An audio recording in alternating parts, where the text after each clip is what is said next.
Now, this is, as we said earlier, is an animated film starring Adam Sandler because Adam Sandler has this long-running deal with Netflix where he just makes stuff for them, and it feels as if, but it seems almost as if Netflix have given Adam Sandler a whole bunch of money and said you can do whatever you like. So he just comes up with all these different things. I think the latest one that he did was the one before this that he did is he did a film with called Your So Not Invited to My Bar Mitzvah because and that stars pretty much his whole family, and he's done it again.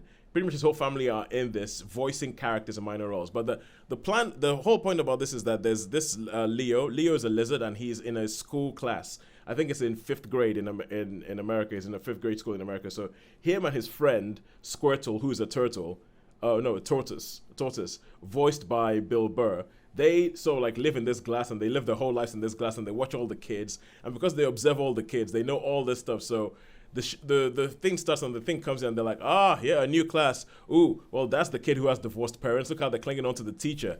Oh, well, that kid is obviously the first child. I never heard the word no. That kid, and they're essentially and it becomes this thing where through these animals, they're commenting on like the social structure that you find in a sort of elementary schools in America. So there's a bit where they have a parents' evening. One of the parents looks at Leo and goes, "Oh yeah, that's that kind of lizard. They only live to about 30. They only live to about 75, and then they die." And then so Leo starts going, "Hang on a second, how long have I been here?" And then they have this flashback scene where they go back through all the different generations that he's been in that classroom. Where there's a bit where they have like an NSYNC poster up on the wall with Justin Timberlake with the curly hair, and there's a bit where they have a Neil Armstrong poster on the wall, and it's like he's walking on the roof, and there's a bit where they have the Summer of Love, and he's dressed all like a hippie, and then they go all the way back to when he actually first arrived in the school, and he realized that he arrived in 1949. He arrived and that he's about to turn 75. So he thinks, "Oh my God, I'm about to die. I've lived my whole life in this thing. I need to escape." And so he starts trying to concoct a plan to escape and go into the world and see the world and live it he's aided by a substitute teacher who comes in and says, "You kids need to take one of these class pets home to learn responsibility." So one of the kids takes him home, and he's like, "That's it. I'm going to escape." But then it turns out that in this world, animals can talk, and animals can talk in a way that humans can understand them. So, but none of the animals let any of the humans know, because if they do, they'll be taken to a lab and dissected. So none of the animals talk to humans.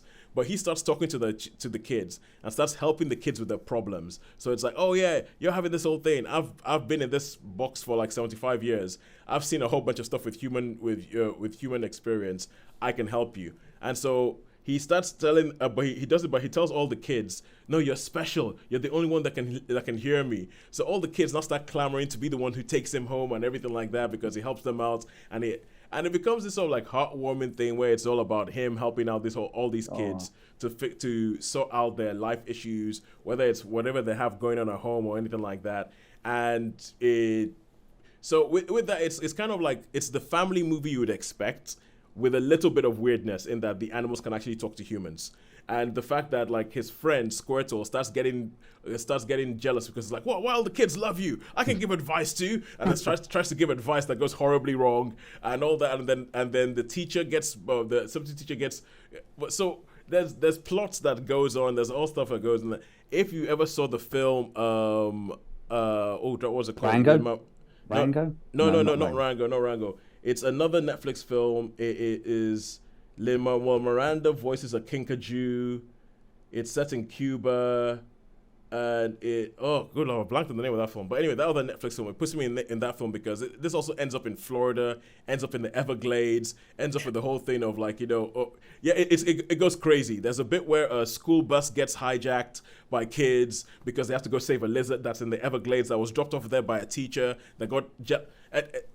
The plot goes crazy. But the main thing is that it's actually quite an enjoyable film. It's a step above your usual fare. It's obviously made for kids, but I think that there's just about enough in there for parents and for older people too to actually grab a hold onto. So I would give Leo a 3 out of 5. And Adam Sandler, if you're not told that it's him doing the voice of a 75-year-old lizard, you would struggle to know it's him, because the voice work that he does is actually quite impressive.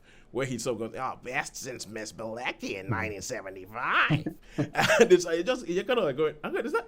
Yeah, that. Oh yeah, now I hear that is Adam Sandler." So it's actually really, really good. I think, Sean, I think you would actually like you find enough in Yeah, there. it does sound actually from what you're saying. It sounds like it's something I would quite enjoy.